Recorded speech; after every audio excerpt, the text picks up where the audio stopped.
जय श्री कृष्ण। कथा संग्रह में आपका हार्दिक स्वागत है।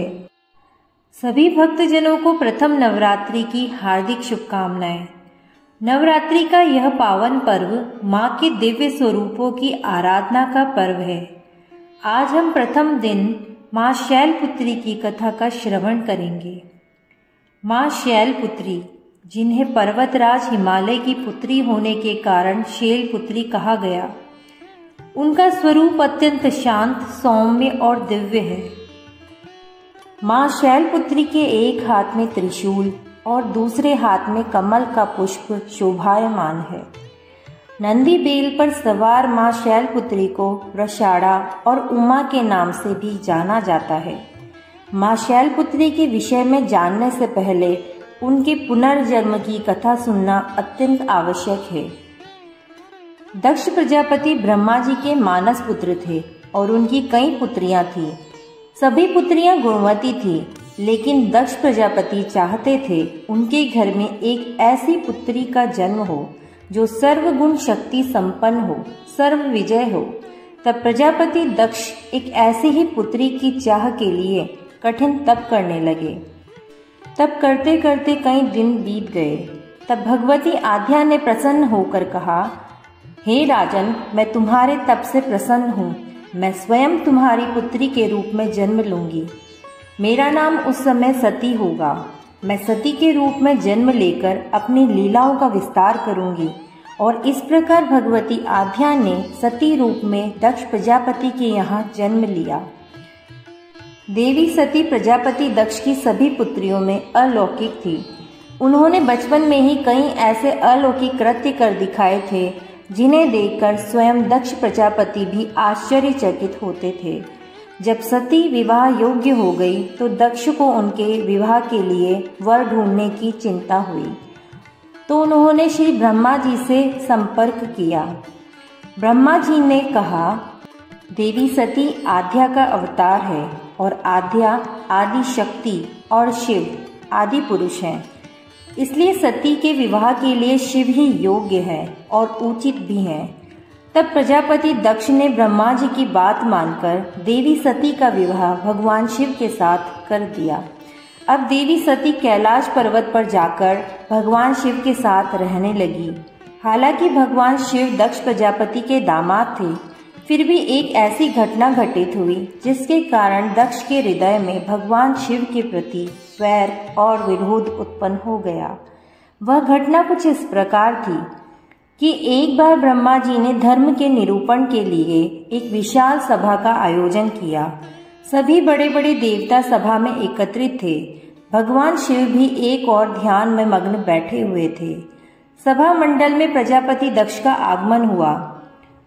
दक्ष प्रजापति के आते ही सभी उठ खड़े हुए, किंतु उस समय में दो लोग खड़े नहीं हुए, ब्रह्मा जी और भगवान शिव। दक्ष प्रजापति ने ब्रह्मा जी के विषय में यह सोचा कि वे तो उनके पिता हैं, अगर वे नहीं खड़े हुए तो कोई बात नहीं, लेकिन शिव जी तो मेरे दामाद हैं, उन्हें तो मेरे सम्मान में उठकर खड़े होना था। भगवान शिव तो ध्यान में मग्न थे। उन्होंने इस ओर ध्यान ही नहीं दिया कि सभा में कौन आया है, और ना ही उन्होंने उठकर अपने ससुर को प्रणाम किया। तब दक्ष प्रजापति ने इसे अपना अपमान समझा। केवल इतना ही नहीं, उनके हृदय में भगवान शिव के प्रति ईर्ष्या की अग्नि जल उठी। अब वे उनसे बदला लेने के लिए उचित समय और अवसर की प्रतीक्षा करने लगे। भगवान शिव कैलाश पर्वत में रात दिन राम राम कहा करते थे। एक दिन देवी सती के मन में जिज्ञासा उत्पन्न हुई। उन्होंने अवसर पाकर भगवान शिव से एक प्रश्न किया कि हे प्रभु, आप हर समय राम राम क्यों कहते रहते हैं? राम कौन है? भगवान शिव ने देवी को उत्तर दिया कि हे देवी, राम आदि पुरुष है, स्वयंभू है और मेरे आराध्य है, सगुण भी है और निर्गुण भी है। किंतु देवी सती के कंठ के नीचे यह बात उतरी नहीं। वह तो भगवान शिव को ही सर्वोपरि समझती थी। वे सोचने लगी कि अयोध्या के राजा दशरथ के पुत्र श्री राम आदि पुरुष के अवतार कैसे हो सकते हैं, जबकि वो खुद अपनी सीता जी के वियोग में दंडक वन में उन्मत्त की भांति विचरण कर रहे हैं। अगर वे आदि पुरुष के अवतार होते तो क्या इस प्रकार आचरण करते? क्या वे आसानी से सीता जी का पता नहीं लगा लेते, उन्हें पा नहीं लेते? अब देवी सती के मन में श्री राम की परीक्षा लेने का विचार उत्पन्न हुआ। अब देवी खुद सीता जी का रूप धारण करके दंडक वन में जा पहुंची और श्री राम के सामने प्रकट हो गई। भगवान श्री राम ने सती को देवी सीता के रूप में देखा तो कहने लगे, माते, आप अकेले यहाँ वन में कहाँ घूम रही हैं? भोलेनाथ कहाँ है? भोलेनाथ तो नजर नहीं आ रहे। भगवान श्री राम के ऐसा पूछने पर अब तो देवी सती से कोई उत्तर भी नहीं दिया गया। वे तो अदृश्य हो गई और मन ही मन पश्चाताप करने लगी कि उन्होंने तो व्यर्थ ही श्री राम पर संदेह किया। देवी सती अपना रूप बदलकर श्री राम के पास गई थी, फिर भी श्री राम ने उन्हें पहचान लिया। अब यह सोचकर देवी सती वापस कैलाश पर्वत पे गई। भगवान शिव ने कहा, सती, आपने सीता जी का रूप धारण करके मेरे आराध्य की परीक्षा लेकर ठीक नहीं किया। इस जन्म में अब आप मेरी अर्धांगिनी नहीं रह सकती। शिव जी यह कहकर समाधि में लीन हो गए और सती दुख की अग्नि में जलने लगी। इसी बीच प्रजापति दक्ष ने एक विशाल यज्ञ का आयोजन किया।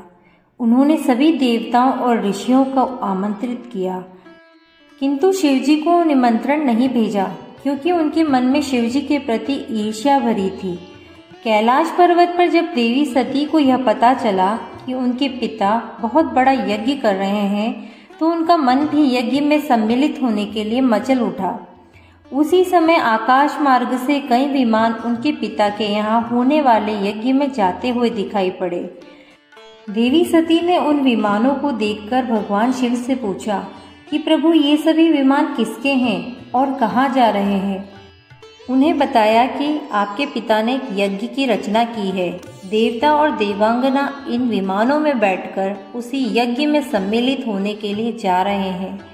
तब देवी सती ने प्रश्न किया कि प्रभु, क्या मेरे पिता ने आपको यज्ञ में सम्मिलित होने के लिए निमंत्रण नहीं भेजा? भगवान शिव ने उत्तर दिया कि आपके पिता मुझसे वैर रखते हैं, फिर वे भला मुझे क्यों बुलाने लगे? देवी सती मन ही मन सोचने लगी, फिर बोली, हे नाथ, यज्ञ के अवसर पर मेरी बहनें भी आएंगी। उनसे मिले हुए मुझे बहुत दिन हो गए। अगर आपकी आज्ञा हो तो मैं अपने पिता के घर जाना चाहती हूँ। यज्ञ में भी सम्मिलित हो लूँगी और अपनी बहनों से भी मिलने का सुअवसर मिल जाएगा। भगवान शिव ने समझाया, देवी, बिना बुलाए जाना उचित नहीं होगा। वहाँ आपका भी अपमान हो सकता है। लेकिन सती नहीं मानी और अंततः वे वीरभद्र के साथ वहाँ चली गई। यज्ञ मंडप में सती ने देखा कि सभी देवताओं के लिए स्थान है, परंतु उनके पति शिव के लिए कोई स्थान नहीं। उन्होंने पिता से प्रश्न किया, पिताजी, आपने मेरे स्वामी का स्थान क्यों नहीं दिया? दक्ष ने अहंकार में उत्तर दिया, शिव देवताओं के योग्य नहीं, वह भूतों का स्वामी है, शमशान का वासी है। मैं उसे देवताओं की पंक्ति में स्थान नहीं दे सकता। यह सुनकर सती का हृदय विदीर्ण हो गया। उन्होंने क्रोध और दुख से कहा, मेरे पति का अपमान मैं नहीं सह सकती। नारी के लिए उसका पति ही स्वर्ग होता है। मैं ऐसे पिता की पुत्री कहलाने योग्य नहीं हूँ। इतना कहकर देवी सती ने यज्ञ अग्नि में कूदकर अपना देह त्याग दिया। यह समाचार कैलाश पर्वत पर विराजमान भगवान शिव को भी पता चला। सुनते ही वे प्रचंड आंधी की तरह कनखल जा पहुँचे। देवी सती के जले हुए शरीर को देखकर भगवान शिव अपने आप को ही भूल गए। देवी सती के प्रेम और उनकी भक्ति ने भगवान के मन को व्याकुल कर दिया था। उन शंकर जी के मन को व्याकुल कर दिया था जिन्होंने काम पर भी विजय पाई थी और जो सारी सृष्टि को नष्ट करने की क्षमता रखते थे। वे देवी सती के प्रेम में खो गए, बेसुध हो गए। फिर भगवान शिव ने उन्मत्त की तरह देवी सती के जले हुए शरीर को कंधे पर रखा और वे चारों दिशाओं में भ्रमण करने लगे। भगवान शिव और देवी सती के इस अलौकिक प्रेम को देखकर पृथ्वी रुक गई, हवा रुक गई, जल का प्रवाह ठहर गया। यहाँ तक कि देवतागण भी अपनी अपनी सांसें थामकर इस भयानक और दारुण दृश्य को देखने लगे। सृष्टि व्याकुल हो गई। सृष्टि के सभी प्राणी त्राहिमाम त्राहिमाम करने लगे। भयानक संकट उपस्थित देखकर सृष्टि के पालक भगवान श्री हरि आगे बढ़े।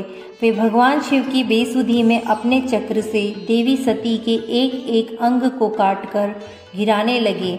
धरती पर 51 जगह पर देवी सती के अंग कट कट कर गिरे। देवी सती के जब सारे अंग कटकर गिर गए तब भगवान शिव पुनः अपने आप में आए। जब वे अपने आप में आए तो पुनः सृष्टि के सारे कार्य चलने लगे। धरती पर जिन स्थानों पर देवी सती के अंग कटकर गिरे थे वही स्थान आज शक्तिपीठ के नाम से जाने जाते हैं। आज भी उन स्थानों में देवी का पूजन होता है, उपासना की जाती है। इस प्रकार यज्ञ मंडप में अपने शरीर को भस्म करने के बाद देवी सती ने शैलराज हिमालय के घर पर उनकी पुत्री के रूप में जन्म लिया। हिमालय अर्थात शैल की पुत्री होने के कारण ही उन्हें अगले जन्म में शैलपुत्री रूप में पूजा जाने लगा। यह थी शैलपुत्री माँ की कथा। अगर आपको यह वीडियो अच्छा लगा तो प्लीज़ इसे लाइक शेयर अवश्य कीजिए।